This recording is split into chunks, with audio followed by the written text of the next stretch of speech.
Assalamualaikum warahmatullahi wabarakatuh. Perkenalkan, nama saya Ageng Bonuwisnu dari kelompok 11 Teknik Manufaktur. NPM saya yaitu 33311900005. Nah, kali ini saya akan menjelaskan tentang mesin press konvensional. Nah, mesin press konvensional itu biasa disebut dengan mesin milling pada umumnya. Nah, kali ini saya akan menjelaskan tentang beberapa materi dari press konvensional ya. Nah, saya akan sebutin yang pertama itu pengertian dan prinsip kerja dari press konvensional. Yang kedua itu sistem pertumbuhannya bagaimana. Yang ketiga metode yang digunakan beserta fungsinya, dan yang terakhir adalah proses pemesinan yang dilakukan dalam dalam pembuatan benda kerja atau BK tersebut. Nah, pertama yaitu pengertian mesin press konvensional.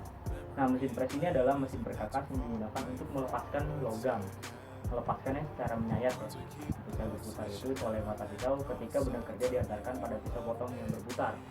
Nah, seperti yang tadi bilang itu dia berputar, jadi ada beram-beramnya itu dari serpian pemotongan tersebut. Nah, buat prinsip kerjanya sendiri, kalau misalnya mesin press konvensionalnya itu penyayatan, yang tadi saya bilang penyayatan menggunakan mata potong dengan benda kerja yang diatur oleh sistem pertumbuhan. Sistem pertumbuhannya nanti saya akan bahas dengan detail di pembahasan kedua.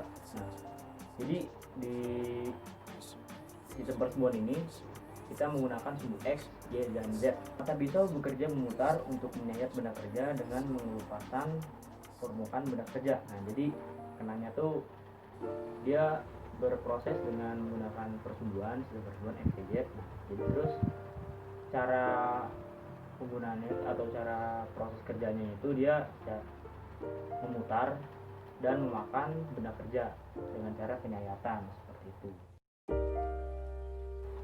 Untuk sistem pertumbuhan tersendiri, nah sistem pertumbuhan itu yang tadi saya bilang ada X, Y, dan Z.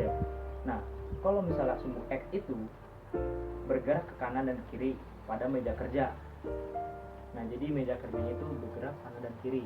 Oke. Dia bisa ubahnya seperti itu. Dan sumbu Y-nya itu pada kepala arbor depan dan ke belakang. Nah, jadi berbeda dengan mesin milling CNC ya. Nah, kalau misalnya mesin milling konvensional ini yaitu dia sumbu Y-nya bekerja pada kepala arbor. Jadi dia kepala nih, kepala arbor. Ini arbor misalnya. Atau sumbu Z-nya. Sumbu Z bisa naik turun. Terus sumbu Y-nya di belakang, mejanya X. Oke. Itu sumbernya. Oke, untuk yang ketiga kali ini menjelaskan tentang metode yang digunakan dan perhitungannya. Untuk perhitungan tersendiri itu ada di metode langsung. Jadi metodenya itu ada dua, metode langsung dan tidak langsung. Yang untuk perhitungan itu ada di metode langsung.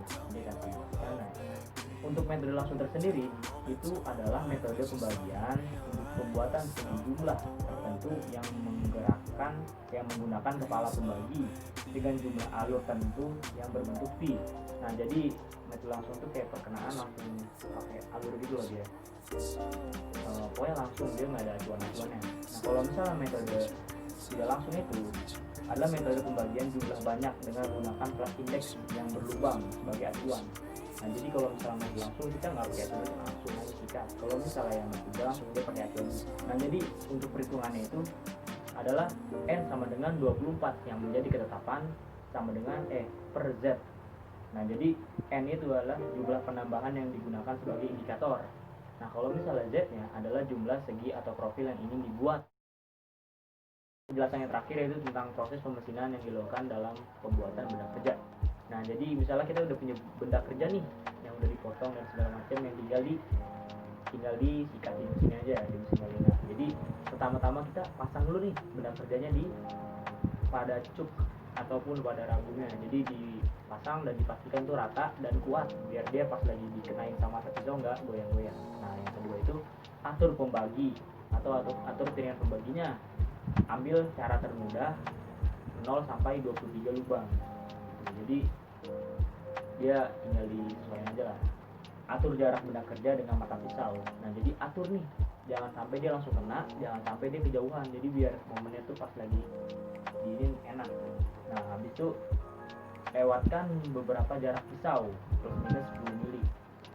Yang kelima, Itu naikkan meja sesuai dengan ukuran yang akan dikerjakan. Penyayatan tergantung kedalaman meja kerja dan sesuai dengan instruksi asisten. Jadi habis diproses semuanya tadi 1-4, nah habis itu mejanya tuh baru dinaikin tuh, diproses mejanya tuh.